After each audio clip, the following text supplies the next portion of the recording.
Samajwadi party जिंदाबाद जिंदाबाद जिंदाबाद समाजवादी पार्टी जिंदाबाद जिंदाबाद जिंदाबाद संघारण जिंदाबाद जिंदाबाद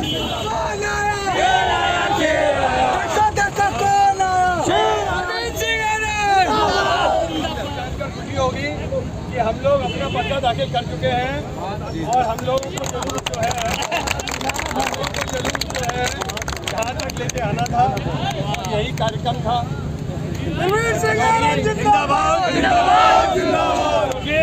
मोदी सरकार का कोई भरोसा नहीं है, ये लोग पर्चा खारिज करने के चक्कर में रहते हैं। बिल्कुल सही कह रहे हैं, उनको अपनी हार निश्चित पता है, इसलिए हम लोगों ने उनको डर है ना, इनकी किसी भी साजिश को नाकाम करने के लिए सुबह ही पर्चा दाखिल कर दिया था।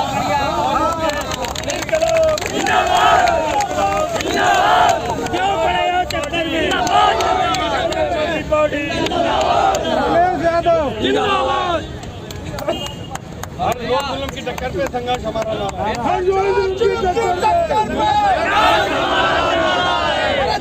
कभी न रुकना सीखा। बरेली लोकसभा के सपा प्रत्याशी प्रवीण सिंह ऐरण और आंवला लोकसभा के प्रत्याशी नीरज मौर्य ने मंगलवार को कलेक्ट्रेट पहुंचकर नामांकन पर्चा दाखिल किया। दोनों ही प्रत्याशियों के नामांकन के दौरान समर्थक और कांग्रेस नेता मौजूद रहे। क्या कहना चाहेंगे आप? हम यही कहना चाहेंगे कि जनता से कि अगर आपको जिस तरह हमने एयरपोर्ट बनवाया, जिस तरह हमने हाईवे बनवाया, जिस तरह बरेली का बाईपास बनवाया, जिस तरह हमने नेशनल हाईवे दिल्ली से और लखनऊ से बरेली को कनेक्ट किया, उसी तरीके से हमने जो 4 लेन बनवाया था हाईवे को, उसको हम 6 लेन करवाएंगे एक बार। इसके आसपास हम स्पेशलाइज्ड विशेषज्ञ क्षेत्रों में स्पोर्ट्स सिटी तो मैन्युफैक्चरिंग हब बनाएंगे बरेली को, और बरेली के आसपास के जिलों में जो हाईवेज हैं, इन हाईवेज के पास में जमीन की उपलब्धता को देखते हुए और किसानों की शर्तों पर, किसानों के इंटरेस्ट के, उनके हित को देखते हुए ऐसे जमीन अधिकृत की जाएंगी जो हर कानून का पालन होगा।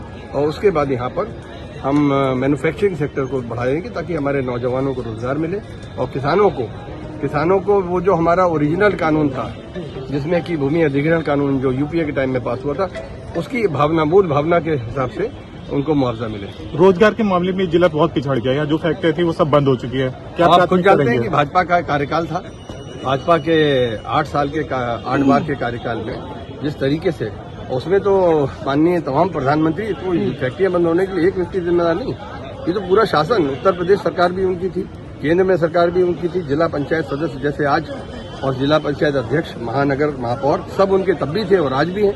वो सबके बाद जनता को जिस तरीके से ठोकरें खानी पड़ रही हैं, भ्रष्टाचार का सामना कर रहा है हर कदम, कोई विभाग ऐसा नहीं है जहां पर आप 2 रुपए का काम फ्री में करा लें, और उस भ्रष्टाचार के खिलाफ अभियान चलाकर वो सरकार में आए।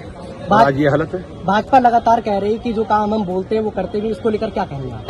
बिल्कुल वो सही कह रहे थे, हम झोला लेके चले जाएंगे तो वो करेंगे, झोला लेके चले जाएंगे। हमें लगता है कि जो उन्होंने कहा था कि हम झोला लेके चले जाएंगे, मुझे लगता है कि वो अपने बात को पूरा करेंगे। कितना हो गई इस चुनाव में आज ही है कि मोदी जी झोला उन्होंने पैक कर लिया है।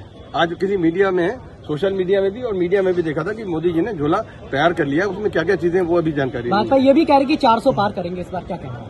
तड़ी पार करेंगे शायद, मुझे ऐसा लगता है पब्लिक ने तय कर लिया है कि उनके 400 पार के मुकाबले जनता जो है उन्हें तड़ी पार कराना। क्या बरेली में भाजपा हारने जा रही है? बरेली में क्यों? देश में आप कहाँ लड़ाई कहाँ लड़ रहे हैं? समाजवादी जो गंभीर चुनाव उनके प्रत्याशी खड़े हैं वो तो 200 में भी नहीं खड़े हैं। बाकी आप लड़ाने को 400-500 लड़ा दीजिए, जब वो उस गंभीरता से चुनाव में है ही 150-200 सीटों में, 150 सीटों में, उसमें भी उत्तर प्रदेश में, तो सरकार कहाँ से बना लेंगे?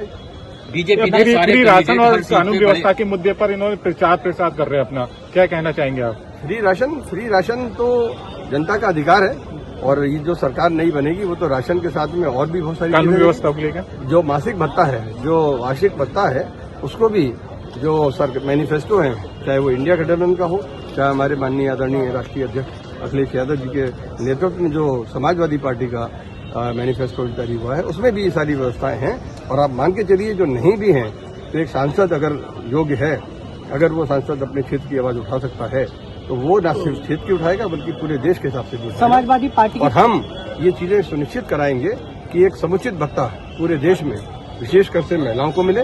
दूसरी बात ये छात्राओं को स्कूटी या इस तरह का कोई ऐसा वाहन जिसमें कि वो गरिमापूर्ण तरीके से सुरक्षित रूप से अपने स्कूल कॉलेज या अपने क्या स्थानीय मुद्दे हैं, किन मुद्दों को लेकर आप चुनाव मैदान में? स्थानीय मुद्दों में सबसे बड़ा है किसानों की परेशानी।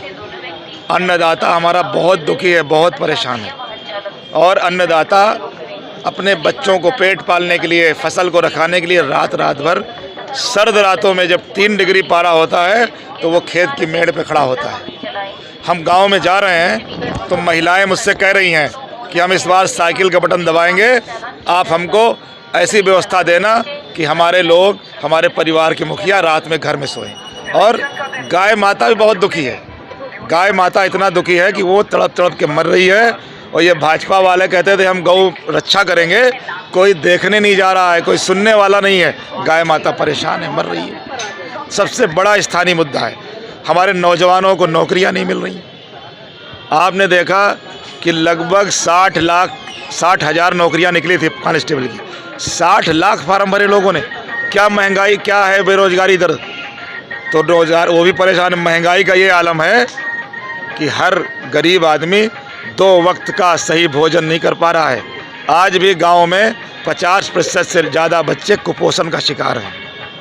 हमारे यहाँ की भूखमरी के जो पूरे वर्ल्ड की एक लिस्ट है उसमें इंडिया पहले 55 पे था, अब वो पहुँच गया है 113 के ऊपर। तो यही है विकसित भारत यही है क्या? बीजेपी के जो उम्मीदवार हैं वो कह रहे हैं इस बार 300 के पार जाएंगे। कल डिप्टी सीएम आए, वो 500 के पार का नारा लगा रहे थे आंवला से। 5 ये लाख सब के पार बड़बोले लोग हैं। बड़बोले लोगों को क्या बोल दो, कुछ भी बोल दो। जो कार्यक्रम हुआ उस कार्यक्रम में कुर्सियां नहीं भर पाए। अगर आप गए हो तो देखिए जाके, जो कुर्सियां लगाई थी वो कुर्सियां नहीं भरी। क्या लग रहा है जिस हिसाब से? अच्छा लग रहा है, जनता हमको समर्थन दे रही है और आंवला में बदलाव होगा, 100% बदलाव होगा इस बार।